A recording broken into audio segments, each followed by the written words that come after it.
புறம்போக்கு நாய். சி, இதெல்லாம் டீச்சர், உன் அம்மா டீச்சர். அன்னைக்கு உள்ள வந்த அன்னைக்கு உன் அம்மா 2 அறை கொடுத்துருந்தாங்கன்னா நீ எல்லாம் திருந்திருப்ப. நாய் நாய். சி, உண்மையிலே எங்க தெருவில் எங்க வீட்டு வாசல 4 நாய் இருக்குடி. நாங்க போடுற 4 பிஸ்கெட்டுக்காக அது அவ்வளோ அன்பா வந்து நிற்கும். நம்ம நாய்களெல்லாம் அந்த நாயோட கம்பேர் பண்ணக்கூடாது, நாயும் கூட சொல்லக்கூடாது. எப்படி ஒரு பொம்பளை பொண்ணு தள்ளி விட்டுட்டு மெடிக்கல் இருக்கு அவனு அப்படியே சிவத்தோட வச்சு அடிச்சு மெடிக்கல் இருக்கு போடின்னு சொல்லணும். முறை பிடிச்ச நாய் பண்றதெல்லாம் அசிங்கம். துப்பிட போற எனக்கு அவ்வளோ ஆத்திரம் வருது பார்த்ததுல இருந்து. அந்த பார்வதி மூஞ்ச பார்த்தாலே அப்படியே செவில்ல குடுக்கணும் போல வருது. என்ன திமிரு, நீ எல்லாம் எப்படி ஒரு வீட்டுல போய் வாழ்வ? நாய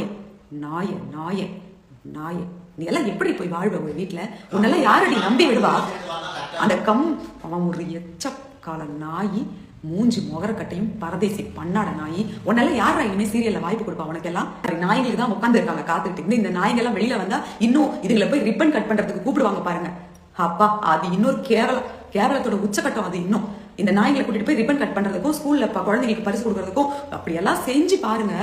அன்னைக்கு இருக்கு கிழிக்கிறேன் போட்டு நல்லா. மானம் கெட்ட நாய்களா. சி, என்ன கத்துக்கிட்டு வந்திருக்கீங்க? Vijay Sethupathi sir red card கொடுத்து 2 நாய்களையும் வெளியே துரத்தி விடுங்க தலையில அடிச்சு. மானம் கெட்ட நாய்ங்க. அந்த நாய்களை இன்னும் உள்ள வச்சு இதுங்களுக்கு கேம்ஸ் ஒரு கேடு. கேம்ஸ் எல்லாம் வந்து தகுதி இருக்கிறவங்க தான் ஆடணும்.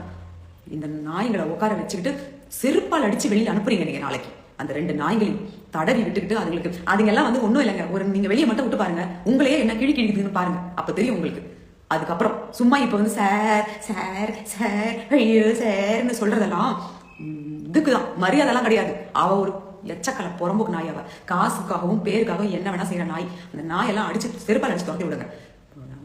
அவங்களுக்கு என்ன ஆச்சோ என்ன ஆகலையோ அதெல்லாம் வேற விஷயம். ஆனா ஒரு ரியாலிட்டி ஷோல இத்தனை மனுஷங்க இத்தனை மக்கள் பாக்குற இடத்துல உட்காந்துக்கிட்டு அவ்வளவு தைரியமா அவ தள்ளி விடுறானா சொல்லுவாங்க தெரியுமா?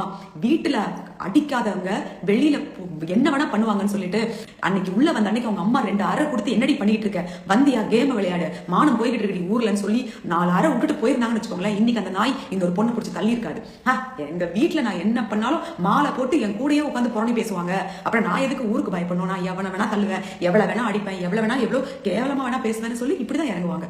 இதெல்லாம் வந்து எத்திக்ஸ் அப்படிங்கிற வார்த்தைக்கு வந்து ஸ்பெல்லிங் தெரியாது. மானம் மரியாதை இதுக்கெல்லாம் வந்து எந்த மீனிங்கும் இவங்க அகராதிலேயே அதெல்லாம் கிடையாது. அதெல்லாம் எடுத்துட்டு தான் இவங்க வந்து புக்கே வாங்கியிருப்பாங்க, கைடே வாங்கியிருப்பாங்க. அதனால இவங்களுக்கு அந்த டிக்ஷனரியில இந்த மாதிரி வார்த்தைகள் எல்லாம் இவங்களுக்கு தெரியவே தெரியாது. மானம் கிட்ட நாய்ங்க. இதை விட கேவலமான ஒரு ஜென்மத்தை நான் என் வாழ்க்கையில பார்க்க மாட்டேன். என்னை பொறுத்த வரைக்கும் எனக்கு ஆல்ரெடி அந்த ஜந்துவை பிடிக்காது. இனி என் லைஃப்ல எப்பவுமே அதை வந்து நான் பாத்திரக்கூடாதுன்னு மட்டும் தான் நான் நினைக்கிறேன். அவ்வளோ எவ்வளோ ஒரு அக்ரஸிவா ஒரு பொண்ணை பிடிச்சி தள்ள முடியுங்க. பக்கத்துல அவ்வளவு நேரம் உட்காந்துக்கிட்டு ஒரு ஏதோ சொல்லுவாங்க தெரியுமா, அந்த கொடுத்த கைய எடுக்கிறதுக்குள்ள கடிக்கிற நாயின்னு. அதை விட கேவலமான நாய் அவ. கேம்ல பிடிச்சி அமுக்குனதுக்கும் இன்னைக்கு இவ தள்ளுறதுக்கும் என்னங்க? ஆக்சுவலா அது வந்து ஒத்துக்கவே முடியாது. பிக் பாஸ் மட்டும் இதை வந்து ஓகேன்னு சொல்லி அவளை உள்ள உட்கார வச்சா அந்த ஆளை விட கேவலம் யாருமே கிடையாது. உண்மையிலே சொல்றேன். இது எப்படி நியாயமா இருக்க முடியும்? இது நியாயமே இல்லையே. அவங்களா வெளியில முடியாம வந்தா தானே அவங்க வந்து எலிமினேட் பண்ண முடியும். அவங்க வரலையே, மனுஷியே இல்லைங்க. அது ஒரு இதை வந்து நீங்க உள்ள அனுப்புனதே பெரிய தப்பு. இது எப்படி சொல்றதுன்னு எனக்கு தெரியல.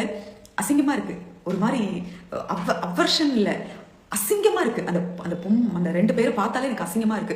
தயவு செய்து நாளைக்கு ரெட் கார்டு கொடுத்து அந்த 2 நாய்களையும் வெளியே அனுப்புங்க. அவ்வளவுதான். இது மட்டும் தான் எனக்கு உடனே சொல்லணும்னு தோணுச்சு. குழந்தைகளுக்காக சாண்ட்ராக்கு எதுவும் இருக்கக்கூடாது, நல்லா இருக்கணும். ஏன்னா ஆல்ரெடி அவங்க மனசளவுல ரொம்பவே உடைஞ்சுதான் போயிருக்காங்க நேத்துல இருந்து. இந்த 2 நாய்ங்க மட்டும் மன்னிக்கவே கூடாது. அதுங்களை வந்து இருக்கவும் விடக்கூடாது. துரத்தி அடிங்க. கொஞ்ச நாளைக்கு அந்த நாய்களுக்கு ரெட் கார்டு கொடுத்து மூளையில போட்டு வைங்க.